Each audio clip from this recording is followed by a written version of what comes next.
Thank you for catching this week's catch-up show. We are delighted to announce that this week's very special guest was vet Matt Thomas of the Penryn-based Cornish Paws vet practice. He's going to be chatting all about his love for animals, his career and his life in Cornwall. Please do listen into this, guys. We're going to start by asking Matt what drove him down the route to becoming a vet in the first place. Sitting with my dog and someone telling me I'd make a good vet, and I guess the idea stuck. Really enjoyed sciences, went to do some work at a local vet's about 13 years old and never looked back, loved it. I've been with the profession ever since. Oh, fantastic. It's one of those things I think that when you tell people what you do, I'm sure people are always going to be impressed for two reasons. Obviously, A, because academically, and it's kind of one of those traditional jobs that really does have that nice sphere around it, I think that academic sphere, but also because clearly you're an animal lover and everyone loves that. It's just nice to know, right? Because I've got this thing. I swear, people who don't like dogs just shouldn't be trusted. I don't know if you agree with that. Oh, I couldn't. Yeah, absolutely agree. Of course. We're going to have to get something out of the way though, Matt, early on, if that's all right with you. Because it's the question that, I suppose, a tough question, but a question that has to be asked. And I feel harsh, but cats or dogs?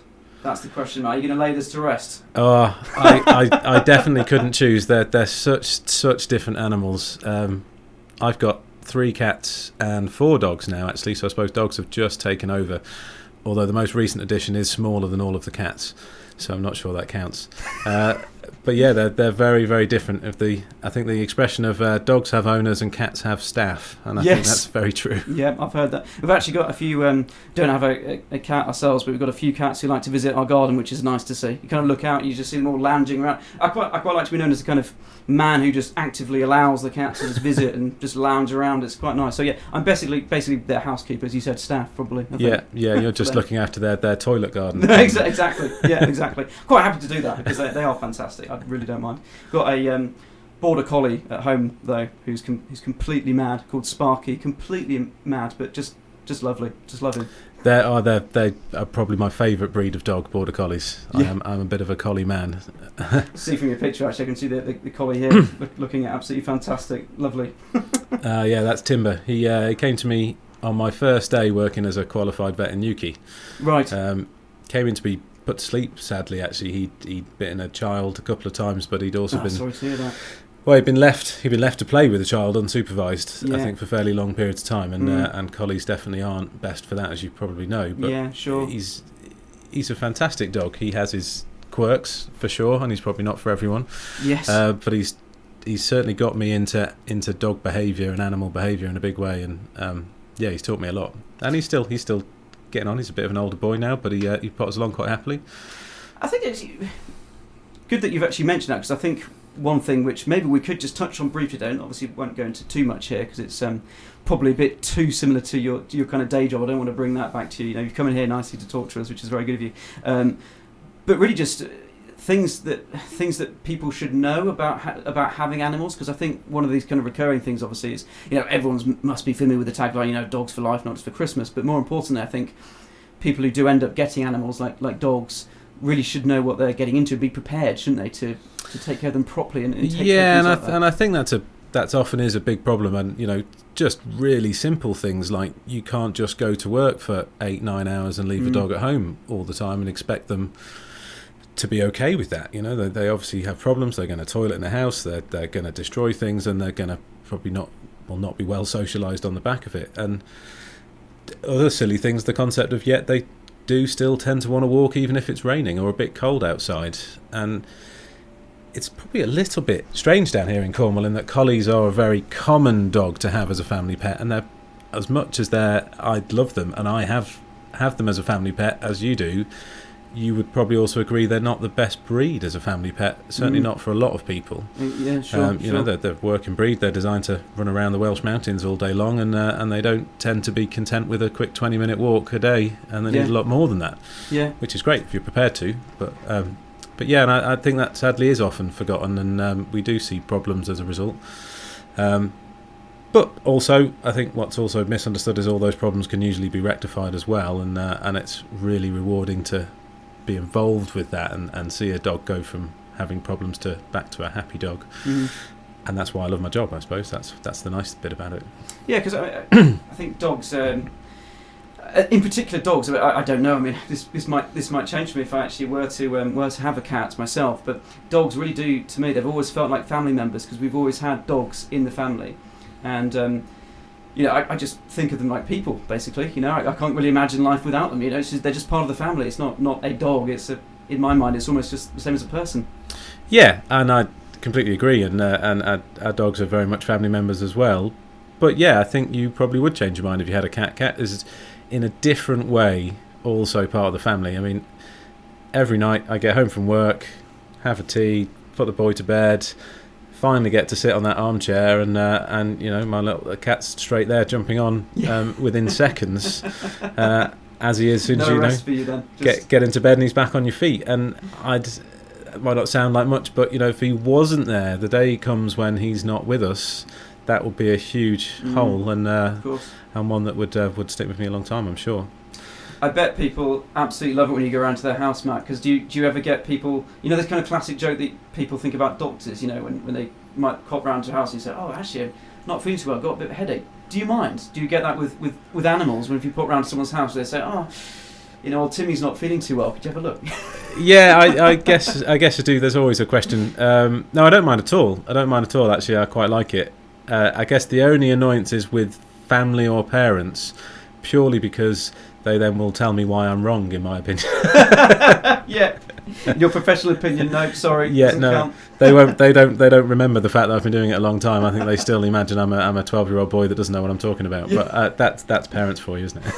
Exactly. So let's come on, Matt, if that's okay with you, just to talking about the process of becoming a vet, because of course, as you just said, it's a long time, isn't it? It's a really long time. Yeah, it is. It's obviously A levels after school, and then it's a 5-year course at uni. I took 6 actually. I took an extra year to do marine biology, which you'll appreciate. Which, as much as anything, was a bit of a break, if I'm honest. And then, but yeah, once you're out of uni, then you're straight into the job. It's probably a little bit different to doctors in that respect. All the training then is really kind of on the job and with your peers, and not quite as structured as with doctors. And that's certainly a fast learning curve. And one now, actually, a big part of my job at the moment, and the practices I'm currently working at, is helping the recent graduates, which is something I really like. But yeah, and you just keep learning, and of course I pick up things from them, which I don't like to admit to them, but is very useful. Fantastic. And by the way, if Chris is listening, did you hear that, Chris? Marine biology is a break. Yeah, he'll appreciate that, I'm sure. No, that's fantastic. So I think at this stage, Matt, if it's all right with you, shall we get to one of the songs? Just been about 15 minutes nearly. So maybe we should play one of your songs. Are you ready for a song yet, or do you think you'd like to get there naturally, in the conversation? I don't know. What are you thinking? Are you thinking a song could work yet? Yeah. Let's play a song. What are you thinking? Have you played this? One in particular, or? Well, you were asking me about my early days, and just before I started university, we had a family cat called Meg, who was in a car accident, but lived on well after that, although she did lose her sight. And my dearest dad wrote a lovely song about that, and I think that would be a good song to kick things off with. Excellent. So I've got the page up here. So which song out of the list is it? I can see we've actually got a whole digital album here, which is. He has a whole album of animal songs. It's the song called Blind Meg's Rag. Excellent. We've got that here. So let's have that on. Let's have a listen. Thank you very much, Matt, so far. So don't go anywhere, of course. We will be chatting with Matt a lot more after this. Join us again. We'll be here waiting for you in the Coast FM studio. Matt, thank you very much so far. Don't go anywhere quite yet. I won't.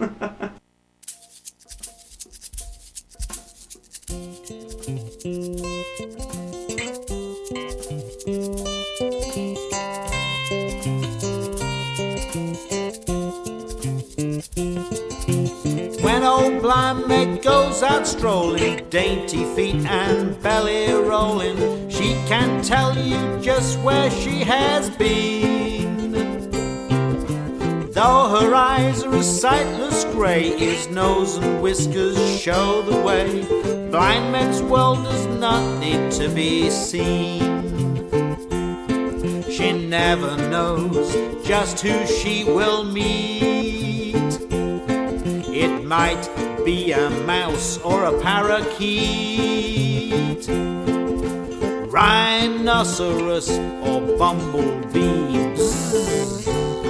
She gives them all a cheery grin, cares not if they're kith or kin, has no idea what day she's in.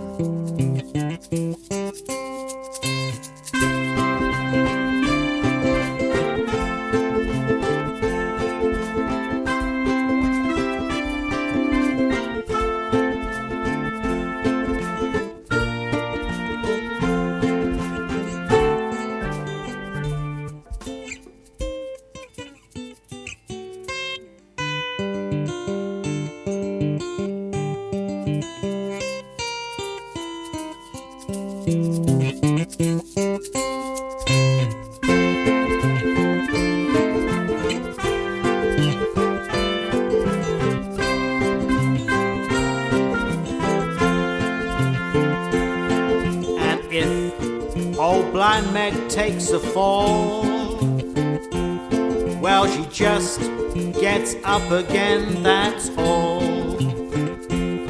She never asks why did it have to be me. She's happy with the deal she's dealt. Discontent is something she has never, ever, ever, ever felt. When old Blind Meg goes out strolling, dainty feet and belly rolling, she can't tell you just where she has been. Though her eyes are a sightless grey, ears, nose and whiskers show the way. Blind Meg's world does not need to be seen, no sir. Blind Meg is just one happy, pretty slow, not too snappy. Blind Meg is just one happy cat, and that's a fact.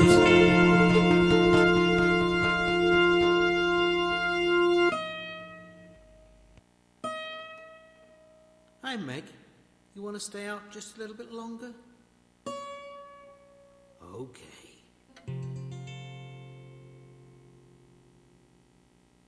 What an absolutely lovely song, Matt. It's really nice. So I was just saying, the instrumental is fantastic, isn't it? Thank you. Yeah, he's pretty good, my old man, at the music. That's certainly his passion. And yeah, it's my favourite out of all the many songs he's written. That's fantastic. Well, every luck to him and continuing with that musical career. He definitely should. You should take that far. I think you should keep going with that. It's fantastic. So if you happen to listen, that's awesome. Really awesome. Thank you. Maybe I tell you what. Maybe we should. Towards the end of the show, maybe we could play another one off the album. What do you think? Oh yeah, okay, yeah, I'm sure we'll be able to pick one. Time, yeah. Maybe pick another one. Well, yeah, I tell you what, let's keep going if that's all right with you. Of course. Matt, just dive back into the chat, and we'll get another couple of tunes on in a bit as well. I suppose, yeah, just to get us started, I think one thing which we all already know this because we're all down in Cornwall. We all love Cornwall. Obviously, who doesn't? We all love a good Cornish pasty as well. Let's just get all those things out of the way first. But Cornwall must be a particularly lovely place actually to bring up a family and have pets and have dogs, because of course we're talking about having pets and looking after them properly, and obviously key thing there obviously is the walking if you've got dogs, and Cornwall couldn't be a better place for that, could it? How lovely. No, it's a fantastic place, isn't it? I used to travel down. My auntie and uncle used to have a guest house in Helston, and so I'd come down and visit whenever I could. And so as soon as I graduated, I moved straight down here. Only applied for jobs in Cornwall. And yeah, now I have a young son, and we have a tiny little bungalow, but on a nice sized garden and straight out into farm fields, which is great for walking the dogs, and the cats have a sort of pretty much a car safe environment to play in.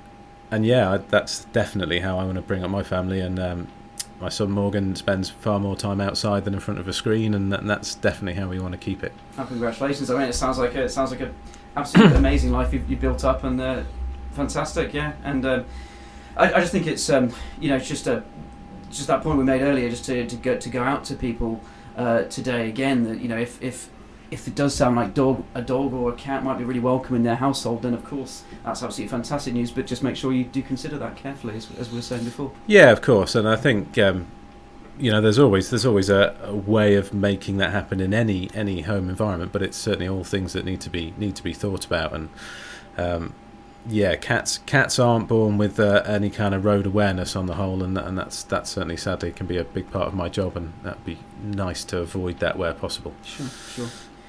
Let's move on then, Matt, to of course to the practice that will soon be opening up, and awesome if we could touch on that a little bit, and and get out some of the specifics and the links for people as well if they're interested, and they can check out. And I know you've actually got a launch event going on as well, haven't you? We have on the August the 10th and 11th, the weekend, Saturday and Sunday is when we open. So we're Cornish Paws Veterinary Practice.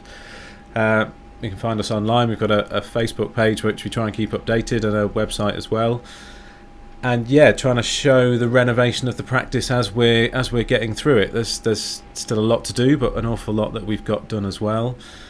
And we certainly hope to see as many people at the launch as possible, so we can show them around. And we're really proud of how it's all coming together. It's been a lot of work, but also I just find that the veterinary market has changed a lot in the 12 years or so I've been qualified, and everything is moving towards corporate ownership. Yeah, sure.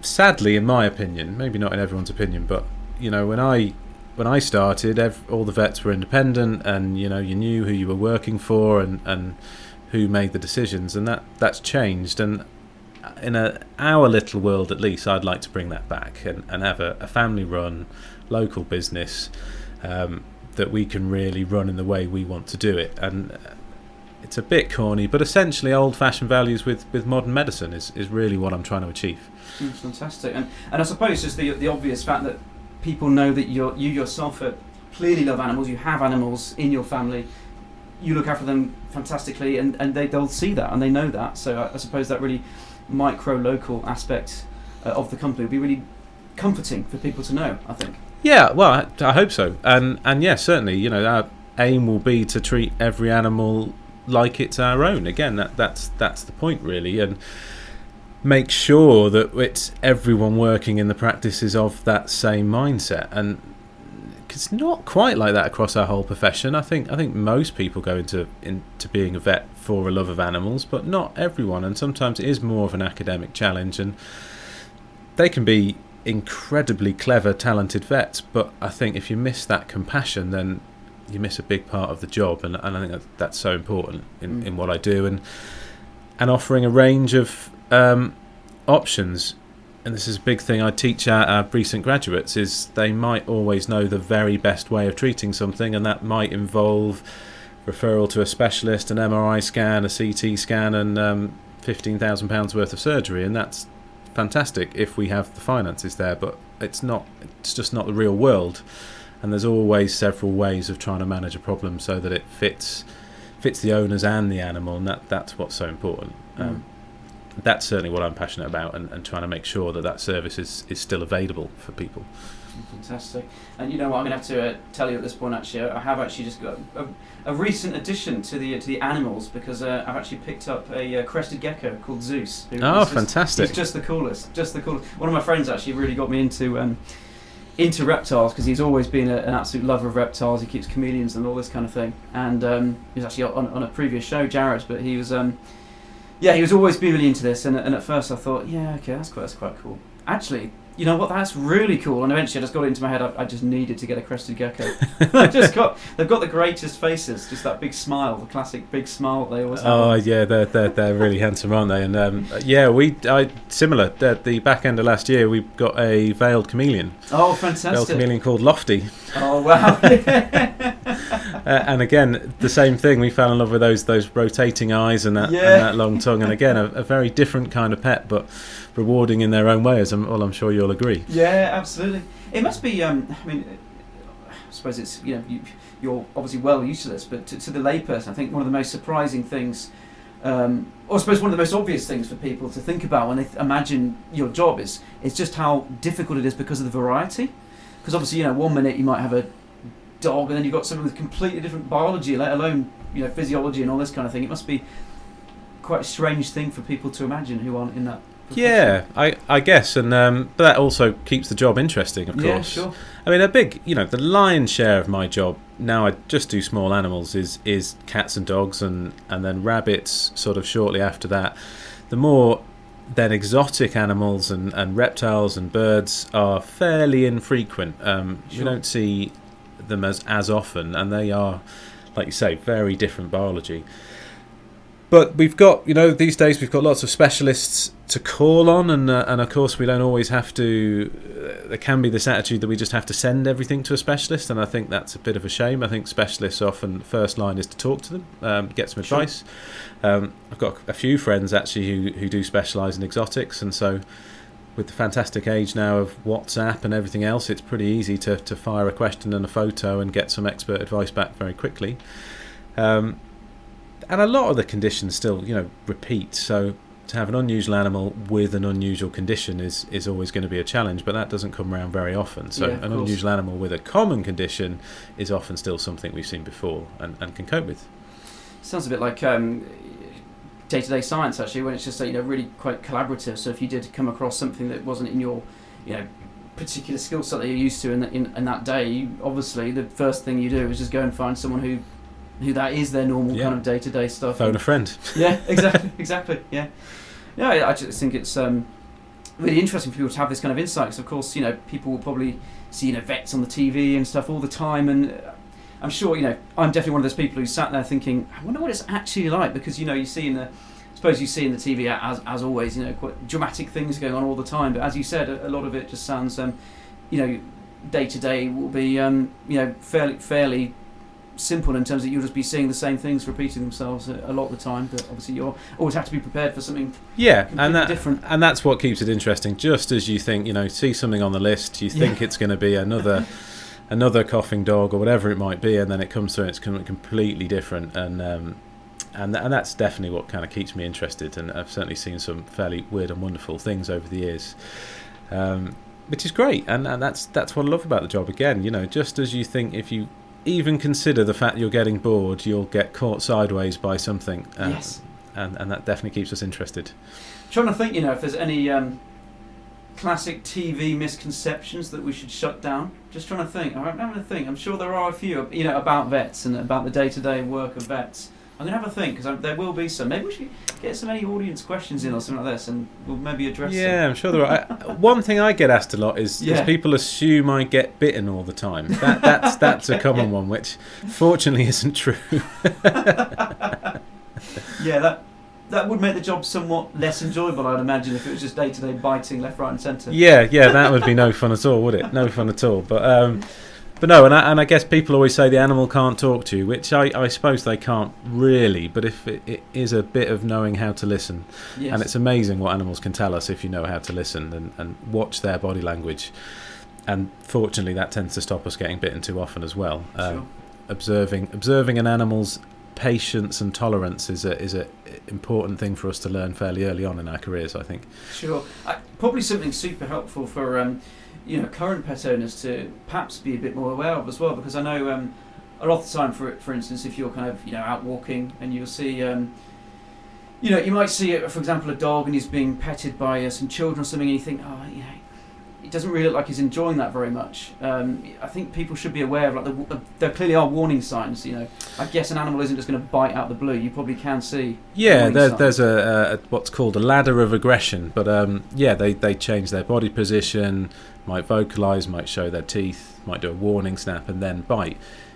Generally, although some animals will skip rungs of that ladder and can appear to act a bit unpredictably if you don't pick up on the more subtle signs. But I mean, as we've touched on, my collie, who's a little bit of a special case, and he's interesting. With some people, he looks like the softest dog in the world and is coming up tongue out and clearly wants a stroke. And with other people, for whatever reason, his posture changes, he sinks down, he looks scared, and if approached, he will certainly snap. And that's obviously my job to protect him from being in that situation. But what's a really common thing is, you might see that on a walk. I'll call him back. People want to stroke him because he's incredibly handsome, and you have to ask them not to. And a real common answer I hear is, don't worry, I'm good with dogs. And trying to explain to someone, it doesn't matter how good you are with dogs. My dog doesn't want you to stroke him. And that's odd. And you see people a bit affronted by that, but I don't think there's any need to be. We don't like strangers coming up and patting us on the head. Yes, exactly. It's an odd thing to expect it of all animals, really. Yeah, absolutely. And for a start, you can just, surely your answer can be, you might be good with dogs, but I'm no doubt better. I'm a vet, so please just... Well, my wife would tell me I would be being arrogant if I said that, I suspect. Not allowed to do that anymore. No. Too embarrassing with the neighbours, wasn't it? The third time. Yeah, 10 years of marriage has that behaviour curtailed out of me. Well, you know what, I think it might be time for another song, if that's all right, because we do have a number of spectacular... And can I just say, Matt, all of these are spectacular choices, as I told you at the start of the show, but they really are. I'm glad you approve. Absolutely approve. And the only question to you is what you're fancying next. If you're in the mood for maybe a song at this point. Yeah. Well, we talked a little bit about... We just mentioned my wife, so let's go with a song called People Should Smile More by Newton Faulkner, who's a fantastic musician who I can definitely thank Sam for getting me into. Yeah, it's brilliant. I'm absolutely in love with Newton Faulkner. I think the first song that I'd heard him do actually was Dream Catch Me. Do you remember that one? And it was I do, spectacular. Yeah. That really got me into him. But yeah, fantastic. That kind of percussion and guitar combination is phenomenal. Brilliant. Have you ever seen him live? I haven't. Several times. We just missed him this year. He was down at was it Lusty Glaze, I think, and we didn't catch it. Yeah. But we've seen him there before. He's phenomenal. I'd recommend him. Anyway, I'll stop talking and just get this song choice on. Nice one, Matt. Fantastic choice. What a tune, Matt. Nice choice. Very nice choice there. Thank you very much. Yeah, it's definitely one of my favourites.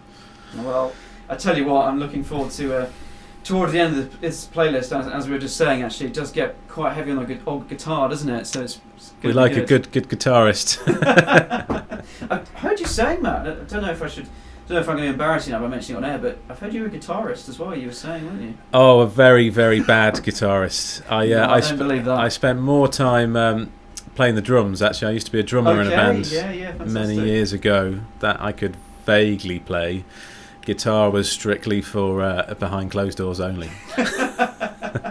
I could never play F, for example. That was a chord that beat me. F is an evil chord, though. Let's be honest. It's horrible, isn't it? It is. The thing where you have your thumb over, or were you barring it? How was it? No, I was trying to get those bottom two strings on the same finger. See, I'm now showing straight away how bad a guitarist I am. But no, that's just... I just avoided songs with F in. That was my strategy, which... I'm not sure that's what you're supposed to do. Tell you what, I know a cheat way of doing F. Maybe I should show you that. Oh, I'd like that. A cheat way. Could open up a whole new number of songs. Oh, that's it. You basically skip out the last two strings. Just don't strum them. I like it. Oh, amazing. Well, talking about hobbies here, Matt, because I hope you don't mind if we do delve into this just for a second, because it'd be nice to get some, tales of yourself and Chris out there now, if that's all right. Oh, of course, yeah, my good friend Chris. We mentioned him very briefly in passing because of the marine biology comment. So I think, he's hopefully he's going to be listening in and thinking, oh no, what's he going to say now? But maybe, have you got any little tales we can talk about? I mean, we did mention the beard comment, didn't we? The beard thing. Yeah, I'm convinced he's grown a big beard because all of the top kite surfers in the area have big beards, so I think that's his strategy for getting higher jumps. But yeah, me and Chris go back a long way. We've probably had our best adventures in Norway, actually up within the Arctic Circle. We did 2 summers climbing in a small string of islands called Lofoten Islands, about 200 miles inside the Arctic Circle. Fantastic. And which was, well, the first trip was awesome. The second trip it rained constantly for about a month, so actually our climbing trip was sat in the car being a bit grumpy. But the first trip was amazing. It's a beautiful part of the world with just some fantastic walls of rock that go on forever. So yeah, that's probably why I don't climb anymore, because I can't see me ever beating that trip, to be honest. It was great. It's peaked and it's just that's it. It's done. It's a pretty great duo, that, isn't it? Chris the scientist and Matt the vet. It works really well, I think. You should have started a little TV series or something. Do you think? Yeah. I don't know how happy Chris would be on a TV series, or me either, actually. But you're on the radio, so... Well, a face for radio, that's certainly... No. You've got a face for TV and a voice for radio, that's what you have. I just realised what we should have done is save the last one was a karaoke version, shouldn't we, really? Then you would hear that door slam on the way out. Yeah, right, that's it. I was nice all the way through, and then, yeah. Well, what I'd really like to do, if it's okay with you as well, Max, I thought really nice opportunity, because, of course, this going out in Penzance, but also, of course, for those of you tuned in Falmouth, in listening to Source FM, a big hello to you all as well. But, of course, that will be covering a lot of students. I think it might be really nice for them really to, perhaps to hear a little bit about, because we did delve into, I know at the start of the show, we're talking a little bit about your kind of road into becoming a vet. But it might be really nice for any students who maybe, well, either have considered it or haven't at all. I wonder if you had any kind of words of advice, or I know this is quite hard on the spot, isn't it? But any words of advice or I think for them? I think the biggest thing is getting into practice. Actually, get some work experience in a vet, and that's hard. My experience of that was hard. I wrote to a vet for, showing my age now, back in what we used to call third year. What's that now? Year 10 maybe? Yeah. And we used to have 2 weeks work experience. Right. I wrote to our local vets, I think, a year and a half in advance, and they let me have 3 days. Oh gosh, which right, probably shows kind of how competitive it is. But at the back of those 3 days, they then invited me back every Saturday, and I think it's just getting some time in vets, ask questions, show interest, and we love that. What we don't like is probably students who hardly say anything or appear disinterested. Yeah, sure. As soon as you get someone keen, we all like to teach and enthuse about what we're enthusiastic about, and then you learn lots. And one of the things you might learn is that you don't like it, or hopefully you'll learn that you do. A huge part of our job is, of course, dealing with people, and I think that gets forgotten. Of course we deal with animals, but if you can't talk to owners, you can't help the animal, and that's really important. And otherwise, I guess it's just, sadly, it's work hard at school. You do need good grades to get through. Yeah. Well, sorry, go on. You're gonna. Well, so I was going to say, which actually, I didn't quite get. So I finally got an offer for university of 2 A's and a B at A level, and got an A and 2 B's, but literally managed to scrape through by doing a foundation year in animal farm science or something, a strange course in Lincoln that got me through. So I very, very nearly didn't make it really into vet school, and I got thrown a lifeline, but I think that's probably quite rare these days. I think I was quite lucky. Well, I suppose it's really obvious piece of advice to that people should remember that, and it's obviously, it sounds like the experience is absolutely essential. So make sure that if you are considering that, you get in early with that, essentially. Yeah, and it must be hard for these vet schools that have whatever they get, 1,000, 2,000 applications, and they're pretty much all going to be students with predicted A's. So they're then trying to, how do they split their applicants? And I made sure I had, I think, 3 different vets I'd worked in, a local kennels, 2 different farms, and tried to just really spend all my spare time doing work experience just to get through the door, and it seemed to pay off. And I imagine that's what they're interested in. So can we talk a little bit as well about the kind of, I suppose I'll call it the kind of structure of doing all this, in terms of, so you said at the beginning that you kind of now you specialise primarily in the smaller animals. So does this mean that at some point you kind of have to do all animals and you specialise? Is that how it works in a typical? Yeah, kind of. At vet school, you get taught everything from small animals or companion animals, so dogs, cats, and exotics, farm and equine, and they're run as 3 kind of separate departments. Right. I wonder if in the future that might change, but at the moment you have to sort of pass and qualify in all 3 departments to come out as a fully qualified vet. It's fairly rare now, but not impossible, but fairly rare that people then stay as a truly mixed vet throughout their career. Right. I did it for about 8 or 9 months only, until I changed jobs, and I have to say it wasn't that much fun, kind of going from small animals most of the day to getting up twice in the night to do carvings, to be back vaccinating a dog at 8:30 in the morning, and it was pretty hard work. And I actually felt I wasn't really that good at things other than small animal. I guess we did more small animal. We got good at it quite quickly through exposure, and it felt to me a bit like the farmer was getting a rough deal when it was me that turned up. I didn't really know that as much as I perhaps should have or could have. So I chose to kind of stick with what I knew and devote my time doing that and hopefully get better at it. But there's some great mixed vets out there still, but it is probably a bit of a dying breed within the profession. Yeah, so I suppose that's kind of answered my question. I was going to wonder if you personally thought any of them were particularly more challenging for whatever reason, but it sounds like just your kind of love was in the smaller animals anyway, so you kind of went down that route anyway. So yeah, it's odd. As a student, I really enjoyed going out on farms on visits. Yeah, sure. And I guess what I realised was I really enjoyed going, and I didn't quite so enjoy being the one making all the calls, yes, being the guy in yes. charge suddenly. It's there's not, in small animal, if you're stuck, there's normally a colleague next door. If you're on a farm and you're stuck, it's a little bit harder to get some help. And I went with what I enjoyed the most and really kind of focused on it. And that's the road I took. Fantastic. Well, it is actually coming up to 1:45, so I believe, and this seems to have gone very quickly, that last 15 minutes, but actually it's time for another song, I believe. So I don't know if you've got an obvious choice for this time? What should we have off the list now? They've been a bit slow, haven't they, so far? Shall we have a slightly livelier song? Yeah, I think you reminded me, the one I put on the bottom of the list there is one of my favourites, Sweet Child of Mine. Bit of Guns N' Roses. Bit of Guns N' Roses. Why not? You don't have to ask me twice to play Guns N' Roses. Let's wake everyone up. Yeah. They don't need waking up at all, but let's just get it on anyway. Well, Matt, another absolutely cracking choice. That had to get the guitar work in there, didn't we? We did. Just had to get some guitar. I can't quite believe this, but this has really flown by. We've only got 10 minutes left. Which, oh wow, really? Yeah, I can't believe it. So we're going to have to basically head towards closing up quite shortly. Get the last couple of tunes on your playlist, because obviously it would be totally unfair of me to send you away without finishing the playlist. That would be no. I'm not going to do that to you. Not going to do that to you. So we'll aim to have that played by 7. So we'll head towards closing up if that's okay with you. Of course.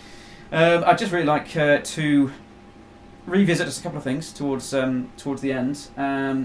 Really just get across again some of the details about the launch, if that's okay. Yeah, brilliant. Of the practice and crucially where it is, obviously, because we haven't particularly said that yet. And any information on that people should be aware of today. Yeah. Okay. So we're based at just literally next to Penryn Rugby Club. So in Penryn, off Kernick Road.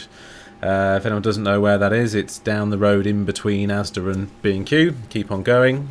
There's loads of parking there. We're off the main car park, so there's plenty of parking. And yeah, we'd love people to come along and see us whenever they can. If you can make the weekend 10th and 11th of August, that's when we're doing our launch. Aim to have lots going on there. There's a lovely cafe next door who's going to be involved in helping with catering. We've got a pet photographer coming, and we're doing some tours around the practice so we can show off our shiny new vets, which we're particularly proud of. Yes. There'll be free health checks or consultations for anyone that would like one with myself. We're more than happy to book that in for a date in the future. If thinking particularly here, animals other than dogs, if you probably don't want to bring your cat along to an open day, but that's fine. Just come along, have a look round, book your free health check in for another day in the future, and of course we'll honour that. We'll have some competitions going and some charity stalls and a few bits and bobs, and hopefully actually I'll be getting my dad will be down, and I think we might get him to bring his guitar and play some of his songs as well. No, I'm sure he'll be up for doing that. We're just really keen to meet as many people as possible and show the place off. So really hoping to have a good turnout. Fantastic. Well, it's been an absolute pleasure to have you today, Matt. I mean, thank you very much indeed for coming in. Really appreciate your time, and I must apologise. It's been quite hot in here, hasn't it? Let's not lie. It's been behind the scenes. It has been a little bit like a sauna in the studio. It's a little warm, but it's perfectly You're manageable. saying you're kind of used to this already, though, aren't you? It's not as warm as theatre. Yeah, it's fine, and at least I don't have to wear a mask, so I'm happy. Exactly. So it could be worse, couldn't it? It could be a lot worse. Well, yeah, thank you, Matt. In that case, then, we will head towards closing up just by closing out some of these songs. So I don't know, what would you prefer, Matt? Shall we get on I mean, did you want to squeeze another one of your dad's tunes, or should we go with the playlist that you had? I don't know. Because of course we can on Source FM tomorrow. Of course we can cover some more of these tunes at the end of the show. So okay, well, I think there's probably at least two more important ones really on that list. If I'm honest, there's a song there that I put on there, one of my favourite songs, but also as a thank you to my father-in-law, Steve Hale, who's been he's a builder and been managing our renovation, and he's been amazing and putting in such long hours, and that's the JCB song. Excellent. And I think that has to be a tribute to him, because he really has put in more work than I'm sure he should have. And hopefully will continue to do so until it's finished, which I'm sure he will. Best not mix this song up then, I could get something terribly wrong here for you. well, let's not say anything more. Then let's get the JCB song on and then chat afterwards. Okay. There goes.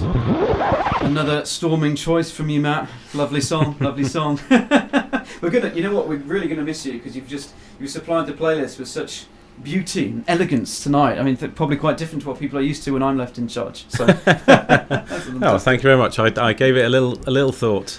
That's fantastic. Just to close up, really, Matt. I wonder if we could just reiterate anything important for our listeners today. The practice and the name of the practice. Just so we're Cornish Paws Veterinary Practice, and look us up. We're cornishpaws.co.uk. And we're on Facebook, so we always try and post something every day, even if it's a cute puppy picture. Something tries to go up there. More often than not, there's more renovation pictures. And we just love to see as many people at that weekend as we can muster, really. And then, or if you can't make it, come and find us afterwards. Come and look us up. Pop in, say hello, and meet the team. We're such a small but friendly team. My wife will be working in the practice as well. My mother-in-law's on reception, and my 4-year-old boy will probably be bobbing around doing some job or another. So come and meet us. Come and say hello, and we hope to see you there. Well, Matt, thank you so much, and that brings us quite nicely, exactly on point to the end of the show. So I have to play the other songs on tomorrow's playlist on the Source, if that's okay with you. Of course it is. It's been a pleasure. Thank you very much, Matt.